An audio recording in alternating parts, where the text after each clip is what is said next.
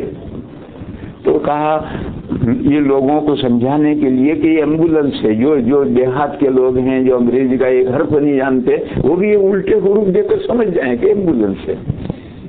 کیونکہ آدمی تندرست ہوتا تو سیدھا ہوتا ہے، بیمار ہو الٹا ہو جاتا ہے.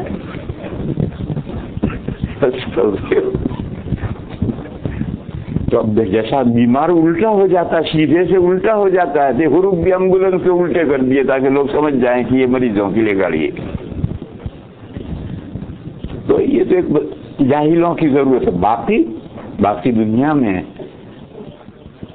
جو سیدھا چھپتا ہے اس کو سیدھا چھاپنے کے لیے الٹے حروف کمپوز کیے جاتے ہیں.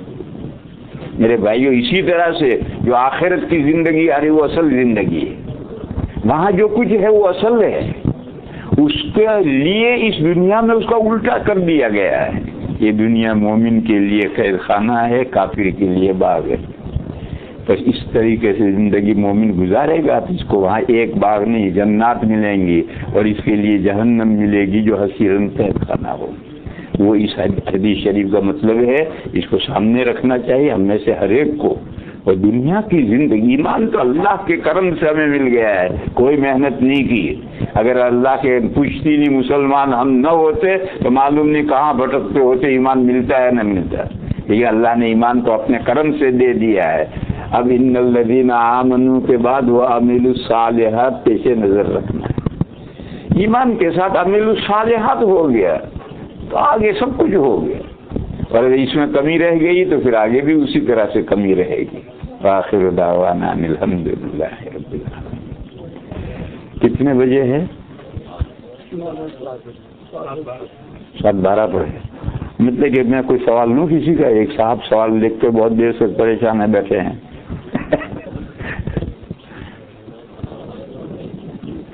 تو اب تو وقت نہیں رہا میرے خیال سے، چھوڑ دیں. ایک صاحب سوال لے کر بیٹھے تھے. یہاں ایک بات اور بھی، ہر ایک ہے ایک چھوٹا سا سوال. تو میں اس سے پوچھا تجھے کیا پتا کہ چھوٹا سا ہے؟ تو میں جانوں گا کہ چھوٹا ہے بڑا ہے. تو وہ پہلے سے کہتے چھوٹا سا سوال ہے. ہاں بھی تو چھوٹا سا سوال ہو تو لاؤ، کوئی چھوٹا سا سوال ہو تو لاؤ 2-4 منٹ کا. نہیں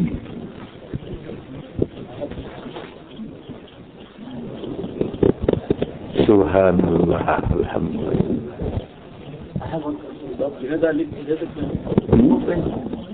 مولانا پاتے آپ سے سوال نہیں؟ ہلو لکھا ہو لو. آئی وانٹ آسک نہیں ریٹرن لاؤ. ادھر کوئی لے کر بار بار مجھے دکھا رہا تھا، وہ کون تھا؟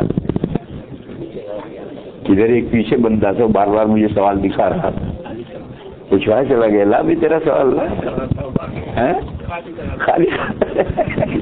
تو پھر مجھے کیوں دکھا رہا تھا خالی کاغذ؟ میں تو سمجھا کہ بے تاب ہے کہ میرے سوال کا جلدی سے جواب دو. یہ مولانا صاحب پوچھ لیں گی جو کہتا ہے مجھے بتا دو، اس کو چھوڑو، ان کو بتاؤ کیا پوچھ رہا ہے.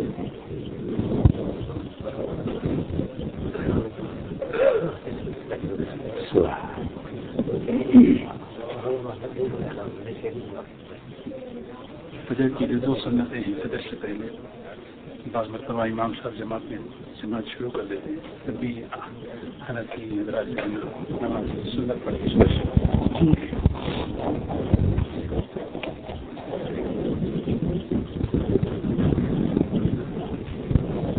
سوال یہ ہے کہ فجر کی جماعت شروع ہو گئی اور ایک بندہ آیا، اس نے فجر کی سنتیں ابھی نہیں پڑھی، تو کیا وہ سنتیں پڑھ کر جماعت میں شامل ہو یا سنتیں پڑھے بغیر جماعت میں شامل ہو؟ جواب، کہاں پڑھ کر؟ اس ایریے میں جہاں جماعت ہو رہی ہے، جیسے یہ پورا حال ہے، یہاں جماعت ہو رہی چاہے ایک ہی صف ہے، پورے حال میں کہیں پڑھ کر شامل ہو نہیں. اب سنتیں رہنے دے، سورج نکلنے کے بعد سنتیں پڑھیے، ابھی جماعت میں شامل ہو جائے. اور اگر جس حال میں مسجد میں جماعت ہو رہی اس کے علاوہ بھی جگہ ہے، چاہے وہ مسجد ہے چاہے غیر مسجد ہے، مثلا آپ پارٹیشن ہے، ادھر پیسیج ہے، پیسیج میں، یا ہمارے ہندوستان میں مسجد ڈبل ہوتی ہے، ڈبل اسٹوری ہوتی ہے، لیکن شہروں میں ڈبل اسٹوری نیچے اوپر ہوتی ہے، ہندوستان میں نیچے اوپر نہیں ہوتی ہے. پرانے زمانے میں نیچے اوپر کی ضرورت ہی نہیں تھی. ایک سردی کی مسجد ہوتی اندر، اور ایک صحن ہوتا ہے، برآمدہ اور صحن، یہ گرمی کی مسجد، اور ایک مسجد سردی کے اندر ہے. سیفو شتا کی 2 مسجد ڈبل اسٹوری ہے. سردی میں لوگ اندر نماز پڑھیں گے، جب گرمی ہوں گے تو برآمدے میں پڑھیں گے، اور گرمی ہو جائے صحن میں چلے جائیں. تو ایسی الگ جگہ ہے، اندر جماعت ہو رہی ہے، باہر کی مسجد ہے، باہر جماعت ہو رہی ہے، کہیں الگ سے اندر جا کر نماز پڑھنے کی جگہ ہے. یہ حال ہے، ادھر پارٹیشن ہے، پیچھے پیسیج ہے، وہاں جگہ ہے. تو پھر امام ابو حنیفہ علیہ الرحمہ اور امام مالک علیہ الرحمہ یہ کہتے ہیں کہ اسے وہاں سنتیں پڑھ کر پھر آ کر جماعت میں شامل ہونا چاہیے. اور حضرت امام شافعی اور حضرت امام احمد یہ فرماتے ہیں کہ اب جب جماعت کی تکبیر شروع ہو گئی ہے تو اب سنتوں میں مشغول نہیں ہونا چاہیے، وہ نفلیں ہیں. لہذا جیسے اندر مسجد کے اندر حال میں بالاجماع سنتیں نہیں پڑھی جائیں گی، اسی طرح سے پیسیج میں، دوسری مسجد میں، یا مسجد سے لگا ہوا اپنا گھر ہے، وہ اپنے گھر میں ہے، نہیں. تکبیر ہو گئی، چلو نماز میں شامل ہو جاؤ. یہ رائے ہے حضرت امام شافعی اور حضرت امام احمد رحمہم اللہ، اور ان کی دلیل ہے اذا اقیمت الصلاۃ فلا صلاۃ الا المکتوبہ. جب نماز کھڑی کر دی جائے تو اب کوئی نماز نہیں ہے فرض نماز کے علاوہ. اذا اقیمت الصلاۃ فلا صلاۃ الا المکتوبہ.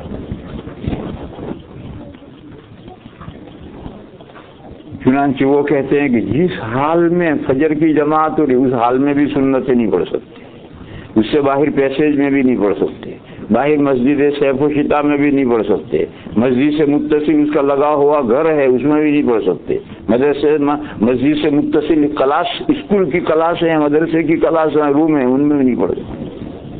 ان کا حدیث ہے جب اذا اقیمت الصلاۃ فلا صلاۃ الا المکتوبہ، جب نماز کھڑی کر دی گئی اب کوئی نماز نہیں. دوسرے 2 امام ابو حنیفہ اور امام مالک رحمہم اللہ کہتے ہیں کہ جہاں جماعت ہو رہی جس حال میں وہاں نہیں پڑھیں گے، وہاں پڑھنا مکروہ ہے.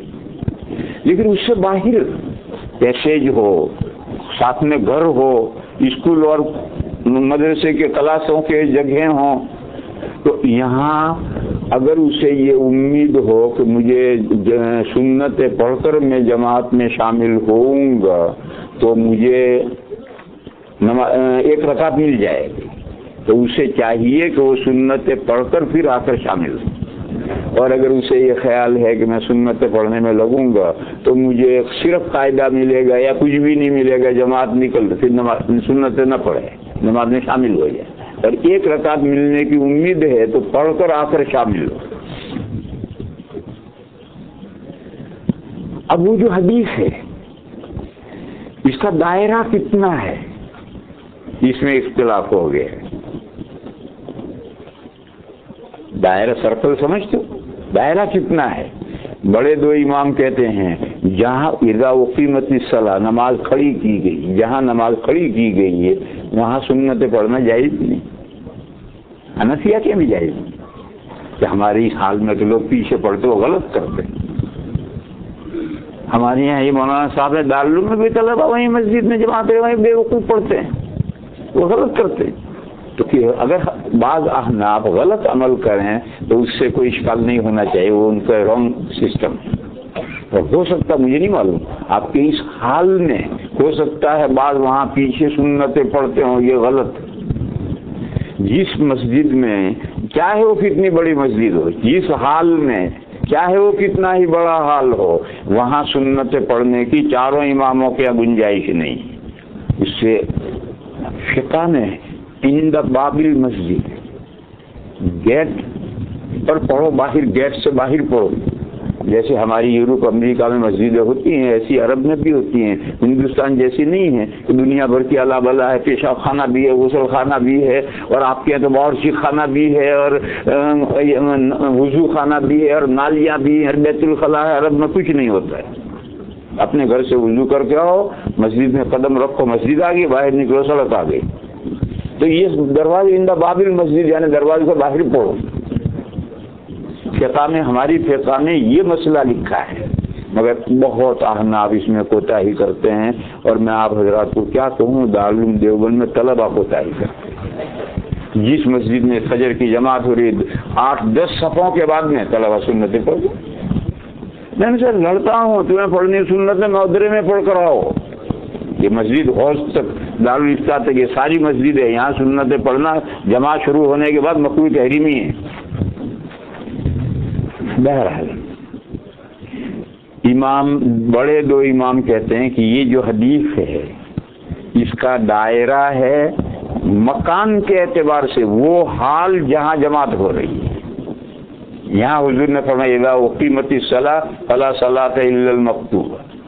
ایک آدمی مسجد میں جماعت شروع ہو گئی، وہ گھر میں سنتیں پڑھ رہا ہے، نماز تو شروع ہو گئی، گھر میں سنتیں پڑھنا بھی ناجائز ہونا چاہیے، لیکن نہیں، دوسرے ائمہ کہتے نہیں گھر میں پڑھ سکتے ہو، گھر میں کون دیکھنے جائے گا۔ معلوم ہوا گھر دائرے میں اس حدیث کے تحت میں نہیں ہے، معلوم ہوا پیسے سے باہر اس حدیث کے تحت میں نہیں ہے، معلوم ہوا جو کلاس ہے کلاس روم ہے وہ اس حدیث کے تحت میں نہیں ہے۔ حدیث میں جو ممانعت ہے وہ ایک حال میں جماعت بھی ہو رہی ہے اور کچھ بندے اپنی کچھ اور نماز پڑھ رہے ہیں، یہ کیا تماشا ہے؟ دوسری بات، اس حدیث کا دائرہ صرف نوافل ہے۔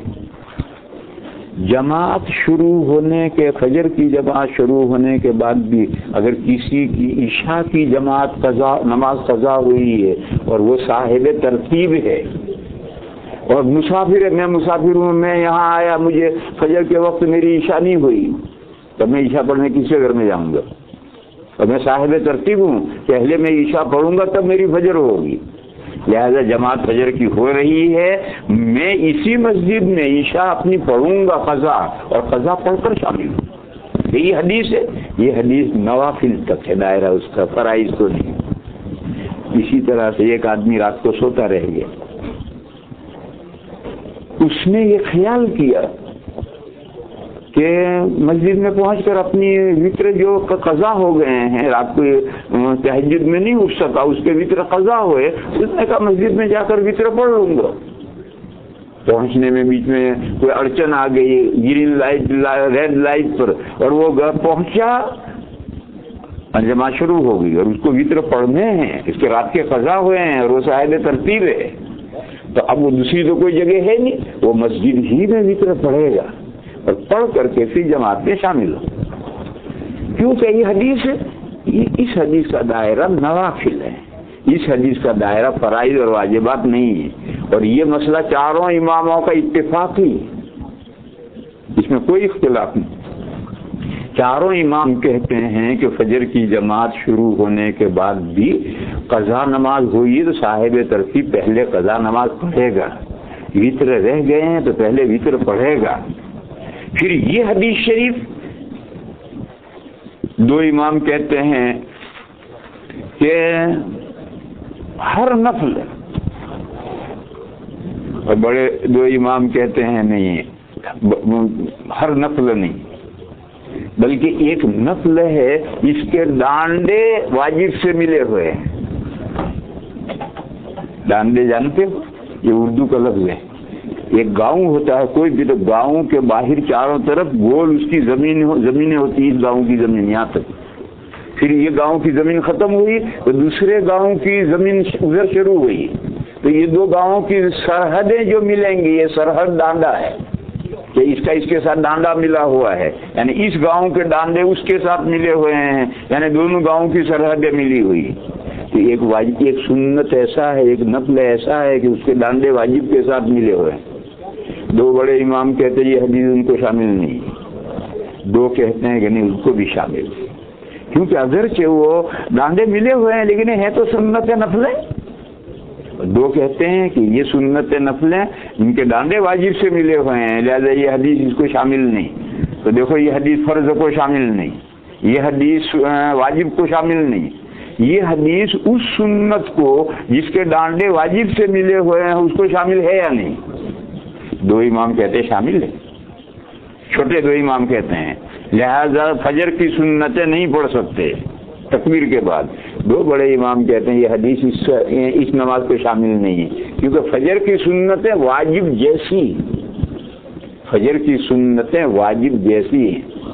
اور ایسی ہی میں مثال دوں، عیدین کی نماز تینوں ائمہ کے یہاں سنت ہے. عیدین کی نمازیں دو تینوں ائمہ کے یہاں سنت ہے، مگر چھوڑنا جائز نہیں ہے. تینوں ائمہ کہتے ہیں کہ عیدین واجب نہیں ہے، سنت ہے، مگر کہتے ہیں چھوڑنا جائز نہیں.